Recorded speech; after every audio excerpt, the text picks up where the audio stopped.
Yesu ashimwe cyane inshuti z'umusaraba. Ni Mando nongeye kubasuhuza mu izina rya Yesu umucunguzi wacu. Nishimiye kongera kubana namwe muri aka kanya. Nizere ko Uwiteka Imana barinze natwe araturinze ntacyo tumushinja. Mu gihe cyashize video iherutse navuze ko nzababwira uburyo numvishe Imana ivugana nanjye, ariko mbere yuko mbabwira ubwo buryo nifuje kubanza kubusasira, gukora introduction, kubabwiraho gakeya ku buzima nari mbanye mo n'Imana, imibereho yanjye n'Imana uko yari imeze. Hari igihe ubundi dukunda gutekereza, wakumva umuntu avuga uti uyu muntu ni igitangaza, radakomeye iki. Nagira ngo mbwire umuntu watekereza uko nguko ko nta gihambaye gihari kuri jyewe. Ndi umunyantege nke nk'abandi, ndi umunyabyaha wagiriwe n'Imana ubuntu. Ndashima Imana ko Mwuka Wera atuye muri jyewe. Nta kindi gihambaye mfite, ntabwo ari ubundi buryo runaka, ntabwo ari ukundi gukiranuka runaka, ni kubw'ubuntu bw'Imana. Twese ni ubuntu. Nagiraga rero ngo ikindi navuga ngo nta formule ihari yo gusenga. Yes, hari ibintu runaka bituma isengesho ryumvirwa, ariko buri muntu wese azi gusenga. Hari abagiye bambwira ati je ntago nzi gusenga, mu by'ukuri nanjye ntago mbizi. Ibanga nuko nguko rimeze, nanjye ntago mbizi. Nje imbere y'Imana nkanje nkuko meze, nkamubwira ibyo mfite nuko nguko. Reka rero ntabatindiye mbabwireho gakeya ku kuntu umunsi wanjye wabaga umeze muri icyo gihe Imana imaze kunsanga, tufitanye imibanire myiza cyane. Ikirere cyanjye cyahoraga numva ari cyiza, ndavuga ntago byari bikintindira ngo numve nsenga nk'ukubita ku gikuta cyangwa ntinde kwinjira muri presence y'Imana. Najyaga gusenga nkumva ijuru rirakingutse, ndabivuga mbyumva n'izi saha, kubera ko nasomye ijambo riri muri Hoseya. Ntabwo nzi mu Kinyarwanda ni Hoseya 6:6 aravuga ngo icyo nshaka ni imbabazi, si ibitambo. Iyi Kinyarwanda ni kwivuga, ariko Icyongereza ibikurayo neza. Icyongereza iravuga ngo I want your constant love, urukundo rwawe ruhoraho. Constant ni ikintu cya buri munsi. Iyi Kinyarwanda yivuga ngo kuko icyo nshaka ari imbabazi, si ibitambo, kandi kumenya Imana kubirutisha ibitambo byoswa. Iyi Cyongereza n'ibinkurayo neza ivuga ngo I want your constant love. Rero umunsi wanjye nawushyiraga imbere y'Imana wose. Nabyukaga saa 11 z'igitondo nkasenga. Ntago nasengaga amasaha maremare kuko nabaga mfite kwitegura kujya ku kazi, mfite gutegura abana bajya ku ishuri. So nagiraga iminota nka 20 cyangwa 15 cyangwa 25 yo gusenga kwanjye rero. Kuko nasobanukiwe Imana ko ari umubyeyi, nyisobanukirwa nk'umugabo, nayigize byose. Ubwo rero buri area nageragamo navugaga uko bimeze. Niba amafaranga yashize naravugaga rero ni wo mutware w'urugo, uyu munsi dukeneye amafaranga. Ndagiye ngiye ku kazi, ugendane nanjye, usigare mu rugo rwawe, ujyane n'abana bawe ku ishuri. Uzi ko bambuka umuhanda mu modoka nyinshi z'igitondo, urabizi, ujyane nabo, uburinzi n'ubwawe. Ntago nashobora guhangayika kandi nkufite. Jyana n'abana bawe, jyana nanjye, sigara mu rugo rwawe. Nkasoza nkakora ibyo nkora, kwitegura kwanjye kujya mu kazi, kujya muri douche n'iki, umutima wanjye n'undi wabaga uri imbere y'Imana. Ndagira ngo nkubwire ngo ahantu hose Imana yahagusanga, kuko ndibuka gusurwa kwanjye kwa mbere kwabaye muri douche. Ibyo ntabwo ari ibintu mbeshya, muri douche ndimo nsoza ibyo nakoraga. Ni ukuvuga ngo rero Imana iratuzi, imitima yacu iratuzi. So umutima wawe iyo wabaye focused, uri imbere y'Imana buri saha, ahantu hose uri muba muri communication. Hanyuma rero navaga mu rugo, nagendaga kuri moto, nta modoka nari mfite, nicaraga kuri moto nkatangira isengesho, kuko wibuke mu gitondo gusenga mu cyumba cyanjye nabaga nihanye ibyaha. Nacaraga kuri moto nkatangira isengesho risabira imbabazi isi. Kugera ku kazi hari iminota nka 15, nageragayo iryo sengesho naryo ndisoje. Hanyuma rero mu gitondo namara gutunganya ibyo ntunganya ku meza yanjye y'akazi, nkashyiramo indirimbo. Hari indirimbo runaka nakundaga gukina za kominikaga umutima wanjye ku Mana.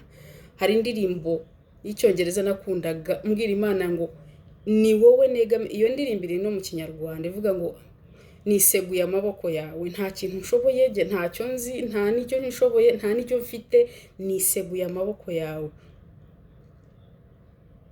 niseguye amaboko yawe, niringiye umukiza ukomeye.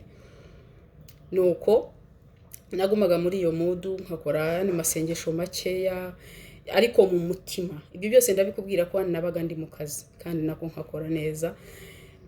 Hanyuma saa 4 zagera nkajya kunywa icyayi. Iyo minota 15 cyangwa 30 yo kunywa icyayi nasohokanaga Bibiliya yanjye. Nari mfite Bibiliya ntoya cyane, nkasomamo ijambo. Burya kugira ngo ijambo rigukorere cyangwa urigenderemo ntabwo ari ngombwa kusoma ntuza page nka 10. Nasomaga katugire niba ari Zaburi nk'imwe nk'iya 37, niba ariho mwuka nyoboye, nkasoma iyo Zaburi hakabaho umurongo runaka uvugana n'umutima wanjye, nkumva uwo murongo n'uwanjye. Nkaguma nkawutekerezaho, nkanywa icyayi ngutekerezaho, vugana na bagenzi bawe gatoya. Hanyuma nasubira ku ntebe yanjye nkandika uwo murongo ku dupapuro, ku sticky notes, twa dupapuro tuba dufite ntuza dufata ahantu, nkadufatisha kuri screen ya machine no ku meza ahantu, ku buryo aho mpindukira gutya nkaguma nkasoma ayo magambo, nkaguma nkayameditaho.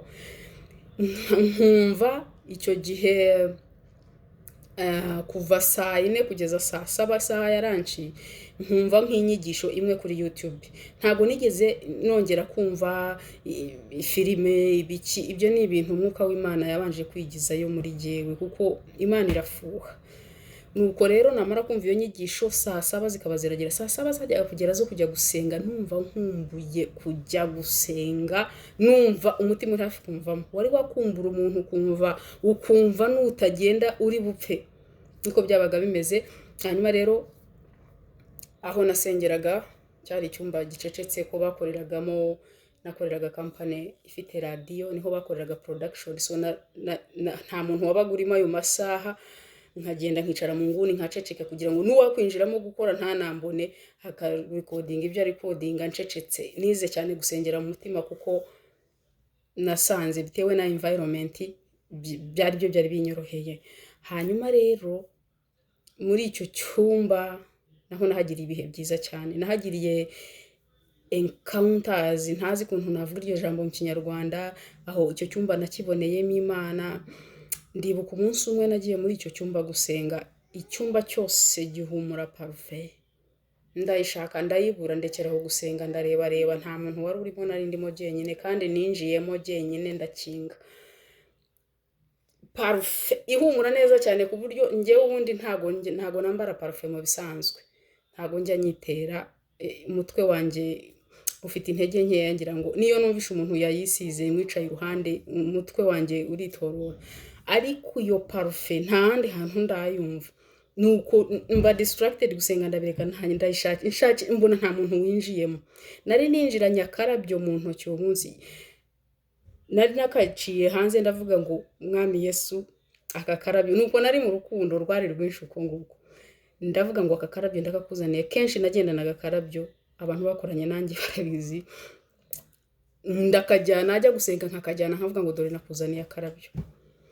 Hanyuma rero namaraga gusenga, iminota yabaga iri mikeya. Igihe cyaje kugera numva nasigaga iminota 10 nkasohoka nkajya kurya, kugira ngo saa 8 zuzuye mensubiye ku kazi ku ntebe yanjye. Naje kugeza igihe rero numva iyo minota 10 ndimo kumwima umwami nayo irimo kumbabaza. Igihe kiragera gahunda ya ranch ndayireka ndavuga ngo mbitanze nk'igitambo kuko ndashaka kuguma muri ubu buryohe bwo gusenga. Ndababwiza ukuri ranch narayiretse ariko nabonye ijuru rifunguka. Narabiretse kuko numvaga iyo minota nayimbabaza nkumva nshaka kuguma hariya mu nguni yanjye. Navaga ku kazi rero, navaga gusenga akenshi nibwo twagiranaga ikiganiro nasubiye ku meza yanjye akatangira akamvugisha nkabyandika byinshi mbigira mu mashini nkandika yasoza nuko tukaguma aho ngaho. Akazi karangiraga saa 11 ariko nagumaga muri iyo mood. Indirimbo akenshi kuva saa 8 kugeza saa 11 nabaga numva inyigisho kuri YouTube. Hari inyigisho nziza nagiye numva, hari nizo nagiye numva Mwuka Wera kanza nkuzuzwa nicaye mu ntebe ndimo jyenyine nkumva birakomeye, kubera inyigisho zivuga kuri Mwuka Wera nabaga ndimo kumva kuri YouTube. Noneho rero ku mugoroba navaga mu kazi, nuriraga moto ku gipango cyo ku kazi, nkongera nkasenga rya sengesho nababwiye.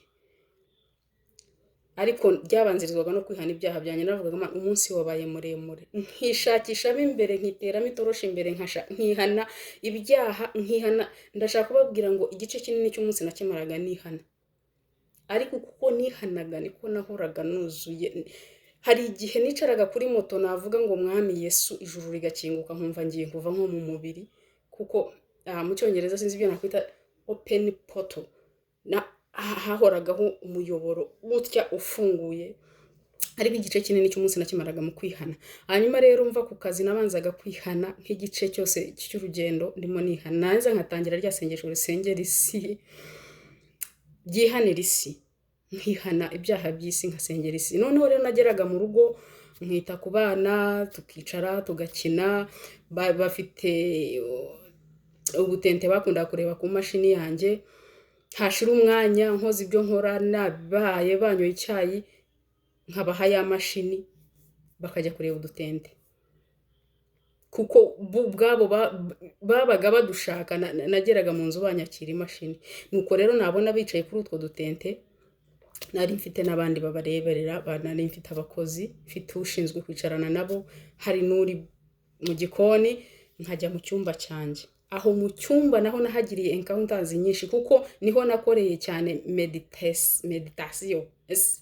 Ntabwo nzi niba ariko kivuga meditation, kwicara gusa ari nta kindi ukora ugatekereza ku Mana.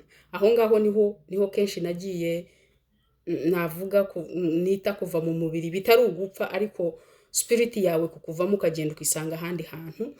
Niho kenshi Mwami yamfashe ku kaboko, natembereyeho mu bice bimwe na bimwe naboneye Imana. So mu cyumba cyanjye nageragamo ubundi nkamaza nkashyiraho radio, nkashyiramo indirimbo zo guhimbaza, nkabyinira Imana. Ari nta muntu ndeba nkavuga ko ubundi je mu busanzwe ntago nzi kubyina. Nukuri ntago umbonye mbyina waba disappointed.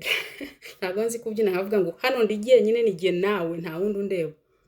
So abo mu rugo barabimenye, bamenya ngo iyo ninjiye mu cyumba ayo masaha nta muntu nkomangira. Wazaga uri umushyitsi wagombaga kuntegereza, kuko umwanya wari umwami wanjye, ntago wari umwanya wo kwakira abashyitsi. Warantegerezaga muri saro kugeza ndangije.